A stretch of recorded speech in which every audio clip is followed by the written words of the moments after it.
لمن حفظ الكتاب بصدره فبدا وضيئا كالنجوم تألقا وتمثل القرآن في أخلاقه وفعاله فيه الفؤاد تعلقا وتلاه في جنح الدجى متدبرا والدمع من بين الجفون ترقرقا هذه صفات الحافظ. بسم اللہ الرحمن الرحیم، الصلاۃ والسلام علی رسول الکریم وخاتم النبیین صلی اللہ علیہ وآلہ وسلم.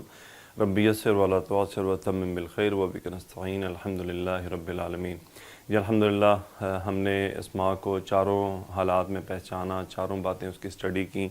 انشاءاللہ آج سے ہم جملہ بنانے کی پریکٹس شروع کریں گے، اور جملہ بنانے سے پہلے چند چیزیں جملے کی تعریف اور جملے کے بارے میں کچھ باتیں ہو جائیں تاکہ ہمیں پتہ چلے ہم کون سا جملہ پڑھ رہے ہیں. تو سب سے پہلے ایک بات یہ کہ مفرد پلس مفرد مل کر مرکب بنتے ہیں. مرکب مین کمپاؤنڈ. اب مفرد کیا ہوتا ہے؟ میں آپ کے سامنے مسلمن، مسلمانی، مسلمون، تین اسماء لکھے، ایک مسلمان، دو مسلمان اور جمع کے مسلمان. اب یہ تینوں اس وقت مفرد حالت میں ہیں. مفرد کا مطلب ایک اکیلا، یعنی اس وقت یہ اکیلا اسم ہے. اس کے ساتھ جب دوسرا جڑ جائے گا تو وہ مفرد اور دو مفرد، یعنی دو مفرد مل کر ایک مرکب بن جائیں گے، کمپاؤنڈ بن جائے گا. اب وہ کمپاؤنڈ دو ٹائپ کا ہوتا ہے، مرکب تام اور مرکب ناقص. ناقص کو ہم اردو میں اچھی طرح جانتے ہیں، یعنی جس میں نقص ہو، اور تام کمپلیٹ. اب میں آپ کے سامنے اردو کی چند ایگزامپل لکھتا ہوں. میری کتاب، حامد کی کتاب، نئی کتاب،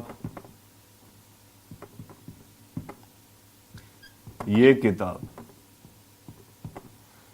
یہ کتاب ہے. اب اگر میں آپ سے کہوں کہ ان پانچوں سینٹینسز میں غور کریں تو کیا فرق ہے؟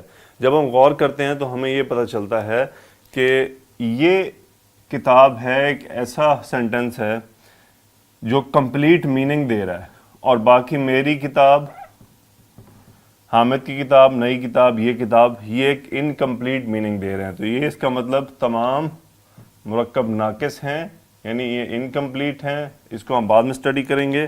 ہم سب سے پہلے اس بات کو دیکھیں گے کہ یہ کمپلیٹ، یہ کتاب ہے، یہ ایک مرکب تام ہے، یہ ایک کمپلیٹ سینٹنس ہے.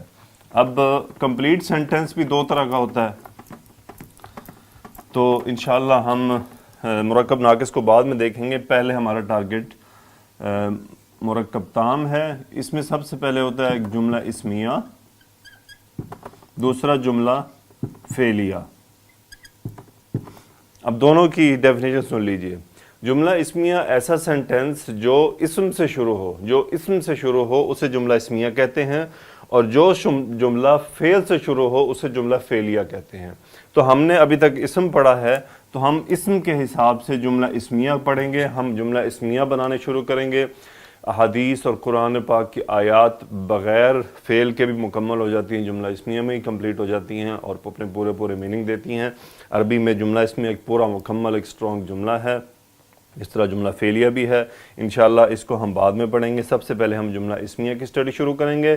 جملہ اسمیہ کو بنانا سیکھیں گے، اس کی تمام آسپیکٹس کو دیکھیں گے، اس کی پریکٹس کریں گے. مے بی انشاءاللہ it will take 15 to 20 lectures maybe کہ ہم جملہ اسمیہ اس میں کمپلیٹ کر لیں گے. جملہ اسمیہ کمپلیٹ ہوتے ہی ہمارا آدھا پورشن کمپلیٹ ہو جائے گا، پھر ہم انشاءاللہ آدھے پورشن کی طرف آ جائیں گے.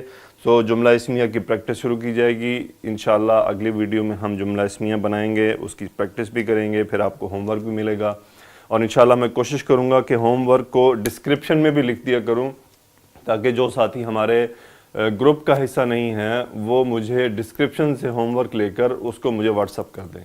تو میں آپ لوگوں کا شکریہ ادا کرتا ہوں. آپ میرے لیے دعا کریں, میں آپ کے لیے دعا کرتا ہوں. ربی یسر ولا تعسر وتمم بالخیر وقنا نستعین. اللہم صلی علی سیدنا و مولانا محمد وعلی آلہ وصحبہ وبارک وسلم. آمین یا رب العالمین.